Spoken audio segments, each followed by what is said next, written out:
It's time for Lefties Losing It, and Hunter Biden, you remember him, the crack-addled whore enthusiast, son of former President Joe Biden, is back and he is angry. He's angry at the lefties who, after years of covering up his father's obvious cognitive decline, dumped him and installed Kamala as their 2024 presidential candidate. And that includes Hollywood actor George Clooney, who penned a New York Times piece calling for Biden to step down after that disastrous debate with President Trump. Well, Hunter, who you'll recall scored an unconditional presidential pardon, sat down for an interview with Channel 5 and he let Clooney have it. The left are turning on each other and it's glorious. Him, and everybody around him. I don't have to be nice. Number one, I agree with Quentin Tarantino. George Clooney is not a actor. He is a I don't know what he is. He's a brand. And by the way, and God bless him. You know what? He supposedly treats his friends really well. You know what I mean? Buys them things. And he's got a really great place in Lake Como. And he's great friends with Barack Obama.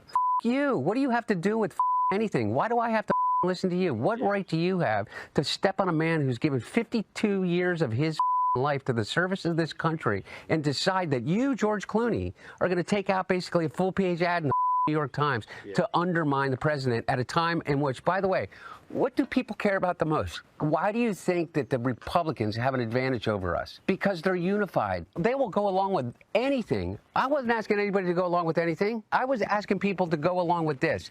The most successful administration in my lifetime. Wow, he may still be high if he thinks the Biden administration was the most successful administration in his lifetime.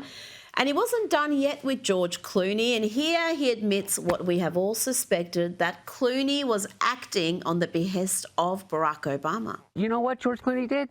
Because he sat down, I guess, because he was like given the blessing by the Obama team or the Obama people and whoever else, and David Axelrod and whoever the else, is to go, okay, yeah, you know what? We are going to insert our judgment over yours. Me, and James Carville, who hasn't run a race in 40 years. And it's not just George Clooney, James Carville or Team Obama that Hunter is upset with. CNN's Jake Tapper copped a serve too for that silly little book he wrote about Biden's cognitive decline. It doesn't matter to Hunter that Tapper covered up for his dad for years and only wrote that book after the election. He's now on the enemy list. Who's Jake Tapper's audience? Jake Tapper? My mom or something? I don't know. Well, I don't know. Yeah. For real, though. I don't even think it's your mom anymore. No.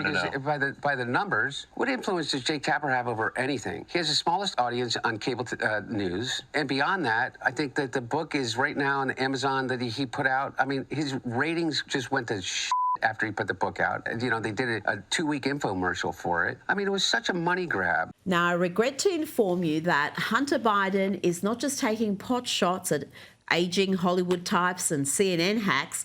He's somehow deluded himself into believing he could take on Trump or the president of El Salvador, Nayib Bukele. Hunter wants to bring back the illegal immigrants, the criminals deported to El Salvador, and is willing to take drastic measures to do so. Here's another profanity-laced diatribe, almost like this guy is on something.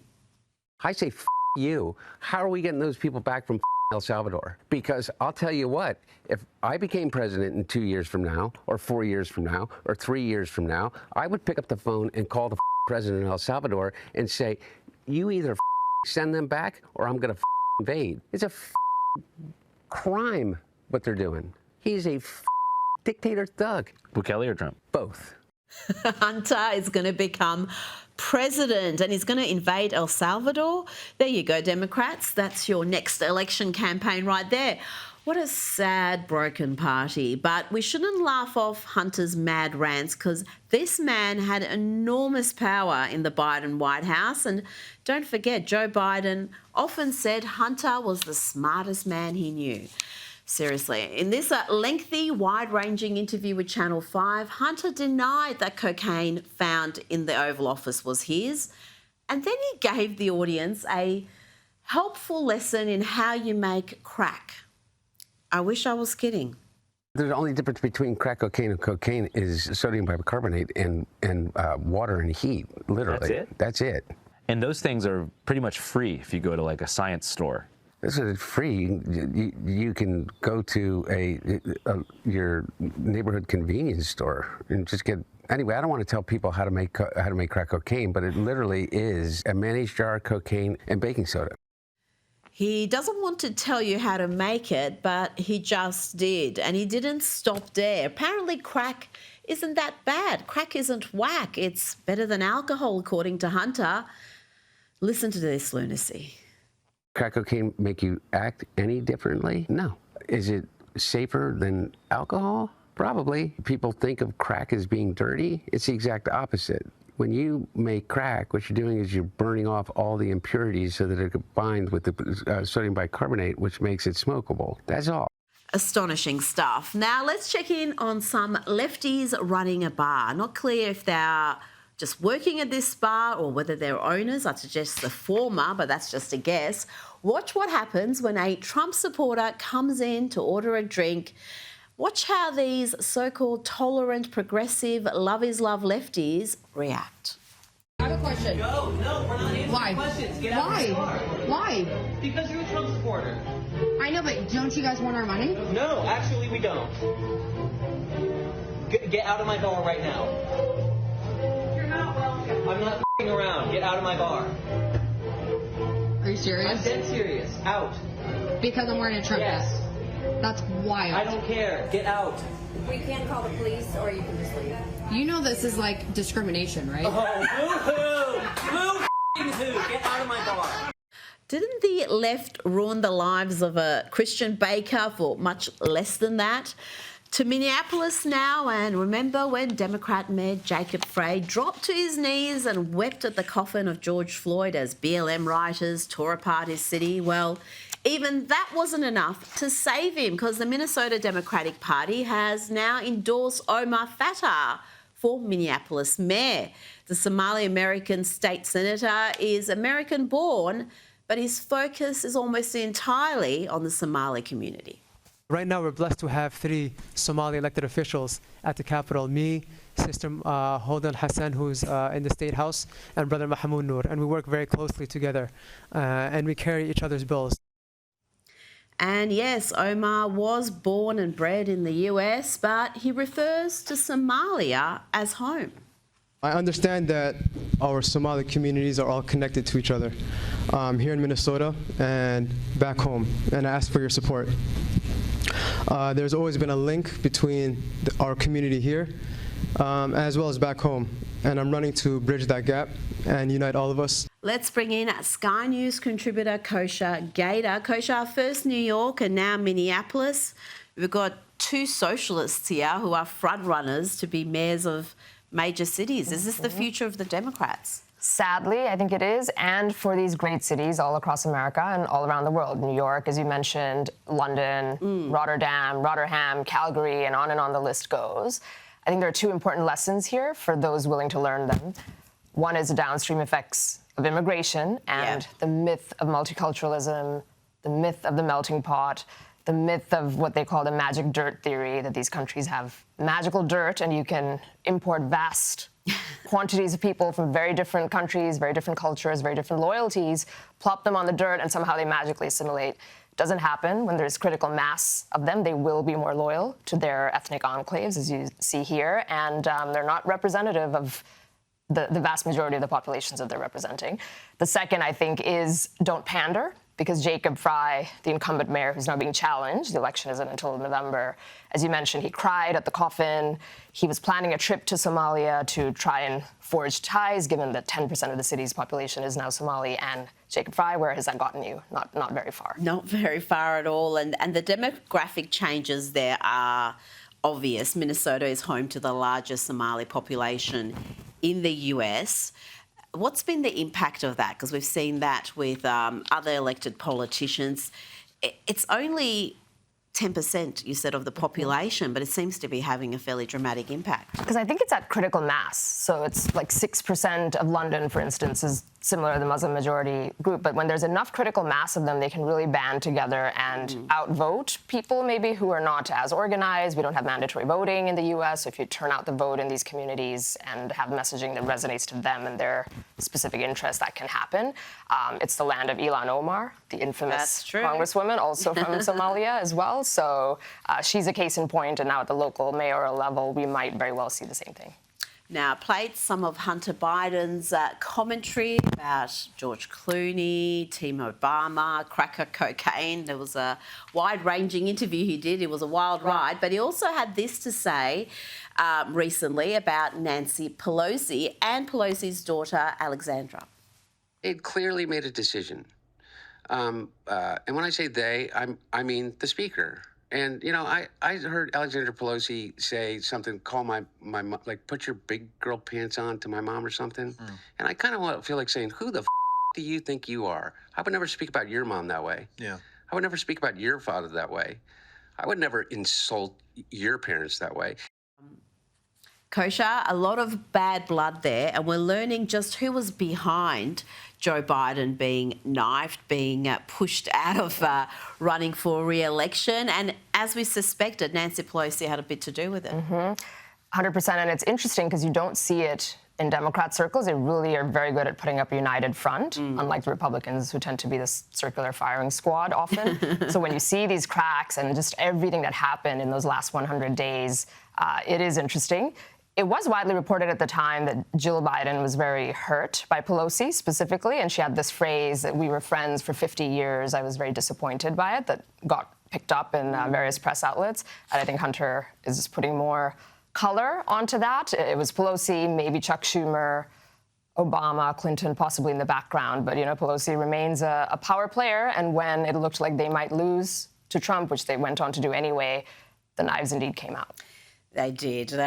What a fascinating time, and how time flies, because it's now been a year since Kamala Harris began her campaign to be president, and she bizarrely celebrated this milestone, her failure, by posting this. She wrote, 1 year ago today, I began my campaign for President of the United States. Over the 107 days of our race, I had the opportunity and honour to travel our nation and meet with Americans, blah, blah, blah, blah. And she goes on about whether you are attending a protest, calling your representatives or building community. I want to say thank you. We are in this fight together.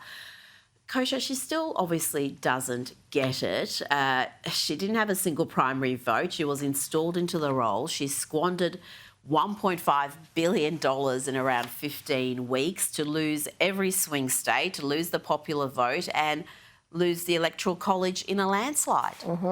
And yet, I think she's a sign of our times and this whole concept of failing upwards. Yeah. That once you're in the club and you get to a certain level, there's nowhere else to go but up. I can see it now, a book deal, like 107 days. Netflix special. How I did it, Netflix special, speaking circuit. She's already repped by CAA, the preeminent talent agency. Well, she was in Australia not a couple of months ago at a real estate conference. How bizarre. I know, I think that was her warm-up for bigger things. But, you know, she's going to make the rounds.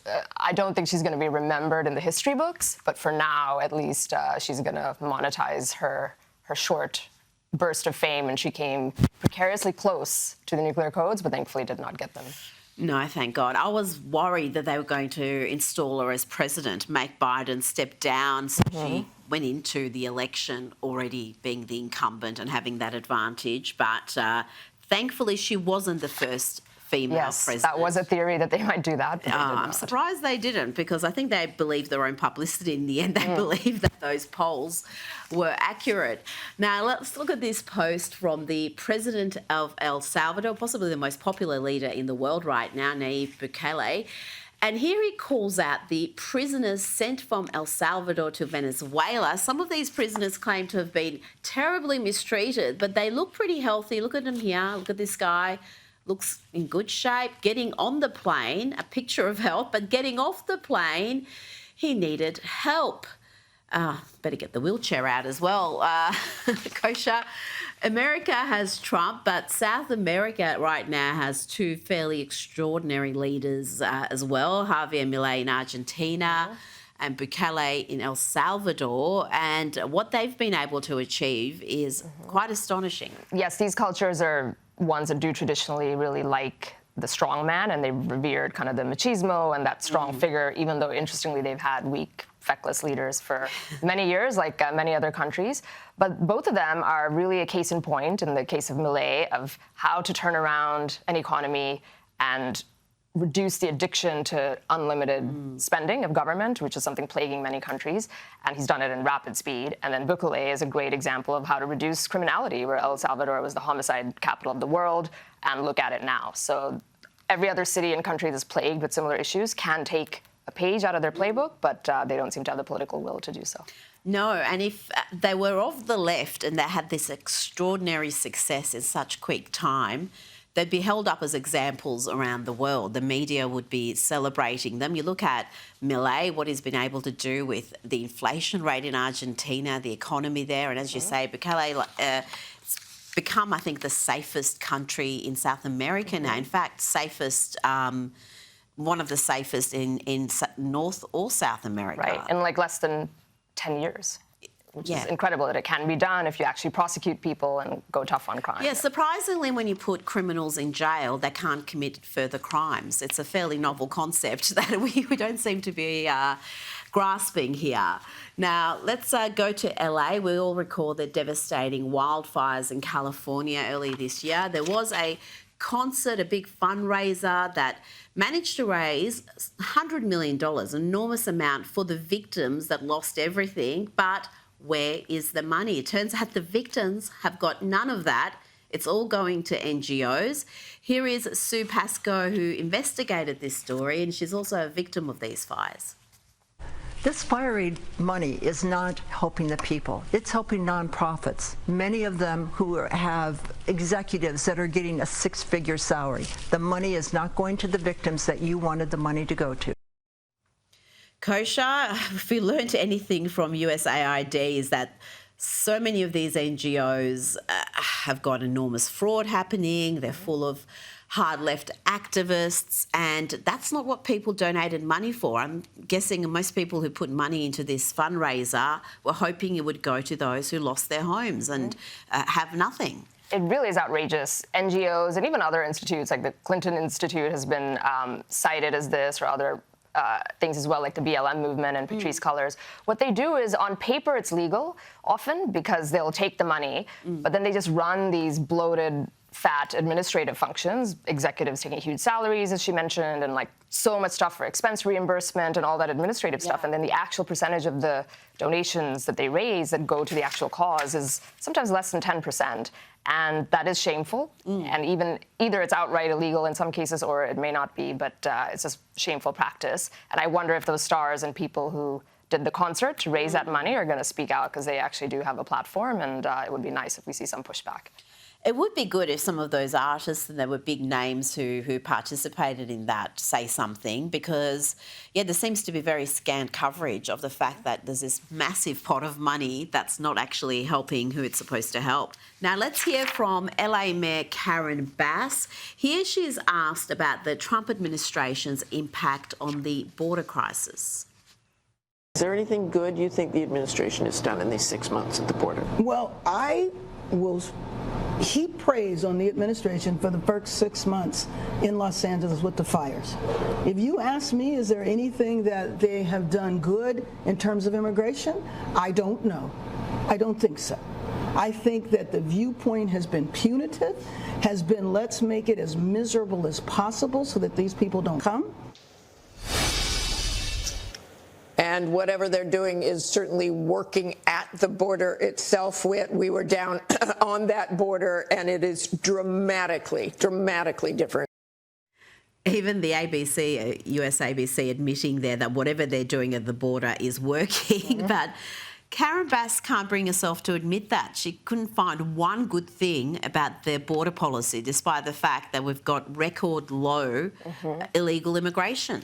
It's undeniable. I think she said the quiet part out loud, which is she doesn't want the border crossings to go down to zero. Like for their worldview, having big rampant border crossings is a good thing because it was part of the strategy, importing voters, creating chaos, whatever the more sinister rationales are. And if that's your goal, then everything that's happening is not good.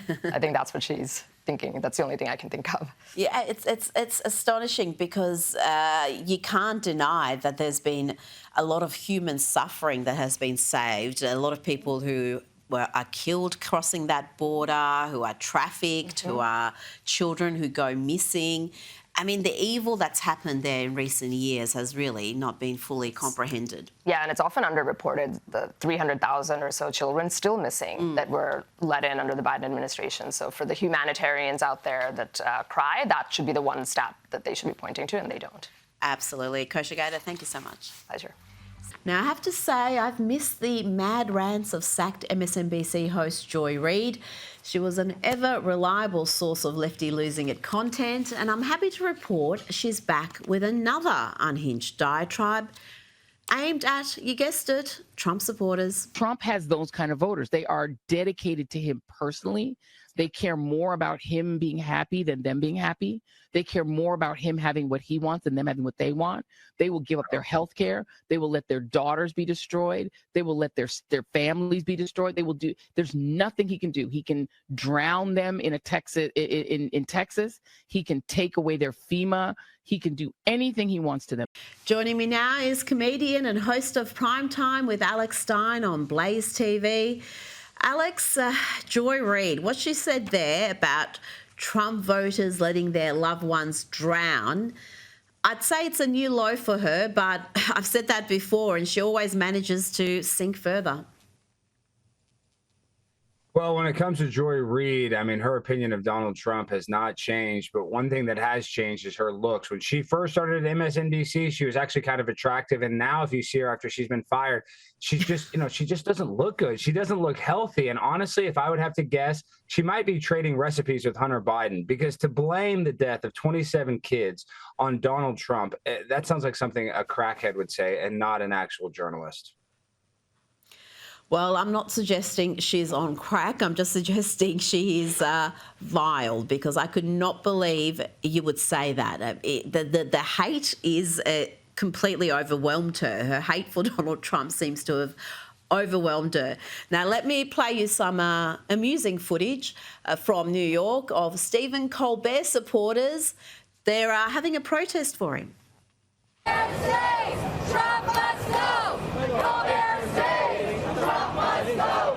Colbert stays! Trump must go! Colbert stays! There you go. Trump must go. Colbert stays. The show was losing Alex $40 to $50 million a year. It was an awful product, and they're still convinced somehow that Donald Trump was instrumental in getting Colbert sacked. I know, and how ridiculous is that? That literally they're losing over $40 million. I mean, it's not a profitable business strategy for them to stay in business and keep just subsidizing this show that their average audience is 68 years old. I mean, they're trying to skew younger, not older. So Colbert, I'm sorry, you're just not as relevant. You might have good ratings, but they're not enough to put you over the top, and you got to go. And it's sad to see the decline of late night, Rita. Even though I don't like his politics, it is kind of sad to see these once great legacies like The Late Show with David Letterman be devolved into whatever Stephen Colbert did to a once great legacy. So I'm happy to see Stephen Colbert be gone, but I miss the good old days of David Letterman and even Jay Leno. Well, yeah, they're not what they used to be, and that's why the audience has gone away. And the clear winner at the moment is Greg Gutfeld on Fox News. His audience, that late-night audience he manages to attract, is well over what Colbert gets and all the other big names in those time slots. Now, we saw the WNBA All-Stars game on the weekend, and the players took the opportunity to campaign for more money. They were wearing these shirts saying, "Pay us what you owe us." Let's hear from Angel Reese. They don't believe that we know what we're talking about and we know what we want, we know what we value. I for sure, damn sure do. I'm a businesswoman and I know my value and I know my worth and I know what I want. And I think that it's something that people don't understand or take low value. Yes, we deserve more. We deserve more and we deserve more now. Alex, I had some advice for the ladies in last night's show. What's your advice to them? Because this is just a simple case of mathematics. Pay us what you owe us. The league is making an enormous loss, and it's only existing because of the men's competition funding it. Well, Rita, you're exactly right, but I do have to say this. I think the new price of a Subaru on average is $47,000. So, I mean, how can you blame these women? They want to have a nice Subaru. They want to be able to, at least stay in the Four Seasons instead of staying at a Motel 8. So I'm a little empathetic to these ladies, but at the same time, when high school players play these, women's college basketball players, the male high schoolers oftentimes beat the college level women. So, at the end of the day, Caitlin Clark and Angel Reese have done a lot for the WNBA, but in reality, their league loses millions of dollars every year. It's subsidized by the NBA. So if it wasn't for the men, they wouldn't have a salary at all. So for them to want this, I'm a little empathetic, but at the same time, it's just ridiculous. Just go play basketball. Quit complaining about the amount in your paycheck, because really and truly, the only people care about is the men's basketball.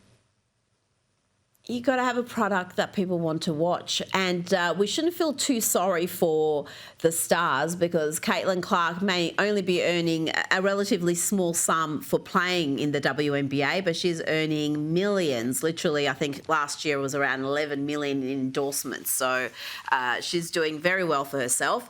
Now, staying in the sporting world, Donald Trump wants to see a return of the Redskins moniker, a proposed new $3.7 billion stadium for what are now called the Washington Commanders, is under pressure from the president, who has threatened to scuttle the deal if the team name is not restored to the Washington Redskins. What do you think about that, Alex?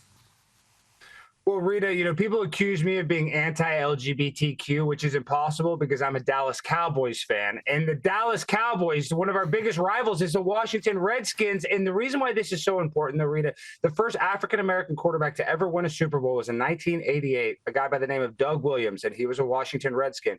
And now they do not go and play those old clips because the NFL doesn't want to, show the Washington Redskins' old logo. So by changing the name, they literally whitewashed the first African-American to ever win the Super Bowl. So this is ridiculous. It's always Cowboys versus Redskins, not Cowboys versus Commanders. So I'm happy Donald Trump is actually putting his foot down. And I hope he really does withhold the new stadium for them to change back to the Redskins, because it's ridiculous. This is a legacy. This is NFL. This is what Stein, America is all about. We've run out of time, but thank you so much for joining me tonight.